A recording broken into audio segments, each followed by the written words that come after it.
9ാമത് annual ഡേയിലേക്ക് ഹൃദയപൂർവ്വം സ്വാഗതം ചെയ്യുന്നു.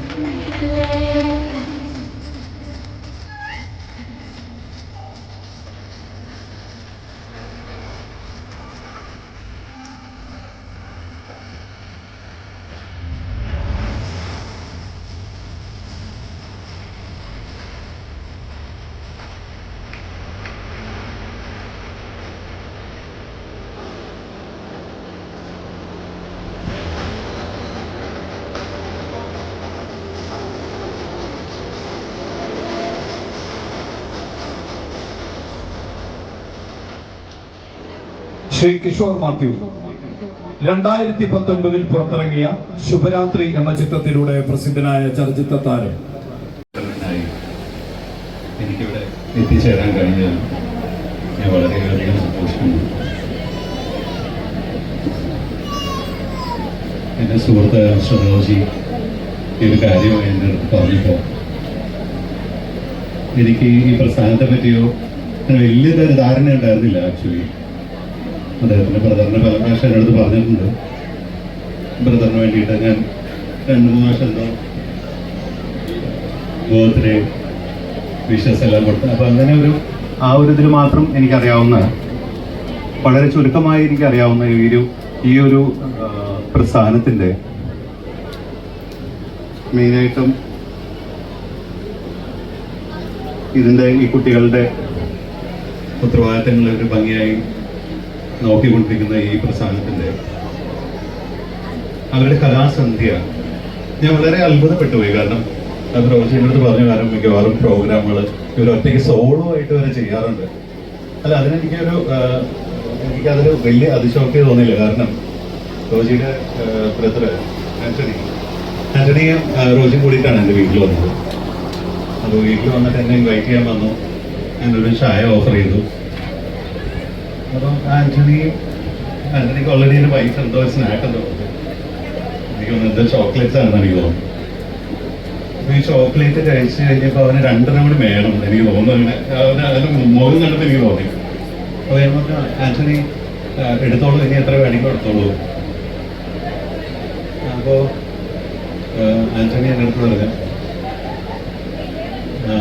അല്ല ഞാൻ പറഞ്ഞു അത് പോകുന്ന നേരത്തെ കുറച്ച് വേണമെങ്കിൽ പോക്കറ്റിലിട്ടോ, വീട്ടിൽ കൊണ്ടുപോയിട്ട് കഴിക്കാമല്ലോ. അപ്പം എന്നെ ഭയങ്കരമായി അത്ഭുതപ്പെടുത്തിയിട്ട് ആന്റണി എൻ്റെ അടുത്ത് പറഞ്ഞു, ഇല്ല ചേട്ടാ അത് വേണ്ട, എൻ്റെ ബ്രദർ പറഞ്ഞിട്ടുണ്ട് നമ്മൾ എവിടെയെങ്കിലും പോയി കഴിഞ്ഞാൽ ഇങ്ങനെ എന്തെങ്കിലും പിന്നെ പോക്കറ്റിലിടരുത്. സത്യം പറയാമല്ലോ, കാരണം ആ ഒരു എനിക്ക് ഭയങ്കര സർപ്രൈസ് ആയിപ്പോയി. അങ്ങനെ ഒരു ആൻസർ അവനിൽ നിന്ന് എനിക്ക് ഞാൻ പ്രതീക്ഷിച്ചിട്ടേ ഇല്ല. ഒന്നുകിൽ ഞാനത് എടുക്കും, അതല്ലെങ്കിൽ ഞാനത് എടുക്കില്ല. അതായിരുന്നു എൻ്റെ മനസ്സിലുള്ള ഒരു ആൻസർ. പക്ഷെ എന്നെ വളരെ അത്ഭുതപ്പെടുത്തിയിട്ട് ആ ഒരു ആൻസർ എന്നോട് പറഞ്ഞത് എനിക്ക് ഒരിക്കലും എൻ്റെ ജീവിതത്തിൽ ഞാനത് മറക്കില്ല. അപ്പോ ഞാൻ അവനെയല്ല അതിനെ അപ്രീഷിയേറ്റ് ചെയ്യുന്നത്, അതിന് അവനെ പ്രാപ്തരാക്കിയ നമ്മുടെ ഈ കൂട്ടായ്മയാണ്, അല്ലെ? അങ്ങനെയല്ലേ എന്നെ വിളിക്കുന്നത്. അതിന് ഞാൻ അവരോട് ഭയങ്കരമായി കടപ്പെട്ടിരിക്കുകയാണ്. കാരണം മീൻസ് അവന് ഡിസേബിൾഡ് ആയിരിക്കും, പക്ഷെ ആയിക്കോട്ടെ, എന്നാലും അവനെ അതിന് നല്ല രീതിയിൽ നോക്കി ഈ സമൂഹത്തിന്റെ കൂടെ വളർത്തിക്കൊണ്ടുവരാൻ കഴിയുന്നുണ്ടല്ലോ. അതൊരു വലിയ കാര്യമാണ്, ഒരു പുണ്യ പ്രവൃത്തിയാണ്, ഒരു വലിയ കാര്യമാണ്. എല്ലാവർക്കും പറ്റുന്ന ഒരു കാര്യമല്ല. അപ്പൊ ഞാനത് കഴിഞ്ഞപ്പോൾ തന്നെ എനിക്ക് ഭയങ്കര സന്തോഷമായി. സത്യം പറഞ്ഞാൽ ഞാൻ എൻ്റെ വൈഫിനെയും കൂട്ടിക്കൊണ്ട് വരണമെന്ന് വിചാരിച്ചത്. കാരണം ഇവരെല്ലാവരെയും കാണാൻ വൈഫ് ഒരു ക്ലാസിക്കൽ ഡാൻസറാണ്. അപ്പോൾ ഇന്ന് ചെറിയൊരു പ്രോഗ്രാമുണ്ട്, നമ്മൾ മാറ്റിവെക്കാൻ പറ്റാത്തതായിട്ട് അടുത്ത പ്രാവശ്യം ഞാൻ വരുമ്പോൾ എന്തായാലും ഞാൻ എൻ്റെ ഫാമിലിയെ കൂട്ടി വരും.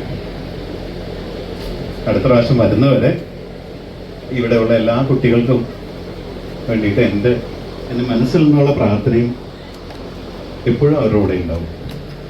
എൻ്റെ ഒരു സുഹൃത്തിൻ്റെ ഒരു മകനുണ്ട്, ഇത് കൂട്ടാണ് ഞങ്ങൾ വിളിക്കുന്നത്.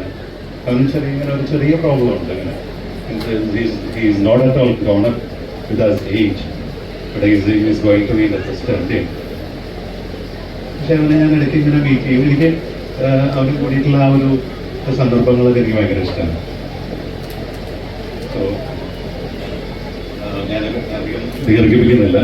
എല്ലാവരും നമ്മളുടെ മക്കളുടെ പ്രോഗ്രാം കാണാൻ വേണ്ടി വെയിറ്റ് ചെയ്യാമെന്ന് എനിക്കറിയാം. ഈ കലാസന്ധ്യ ഉദ്ഘാടനം ചെയ്ത ദൈവത്തിന് അരങ്ങത്തിൽ ഉദ്ഘാടനം ചെയ്തതായിട്ട് ഞാൻ അറിയിക്കുന്നു. എല്ലാവർക്കും നന്ദി. Thank you very much. Thank you, sir, for your thoughtful words.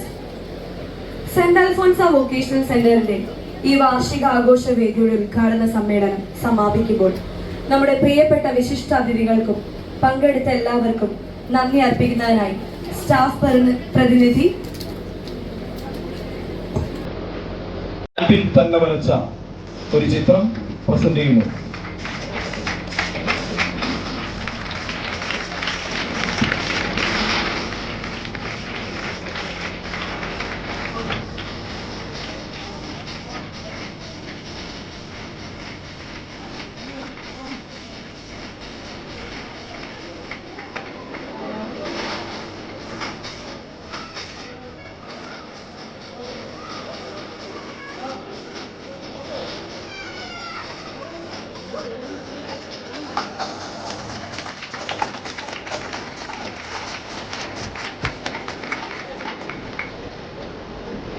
Saint Alphonsa vocational സെന്ററിന്റെ ഈ വാർഷിക ആഘോഷ വേദിയുടെ ഉദ്ഘാടന സമ്മേളനം സമാപിക്കുമ്പോൾ നമ്മുടെ പ്രിയപ്പെട്ട വിശിഷ്ടാതിഥികൾക്കും പങ്കെടുത്ത എല്ലാവർക്കും നന്ദി അർപ്പിക്കുന്നതിനായി സ്റ്റാഫ്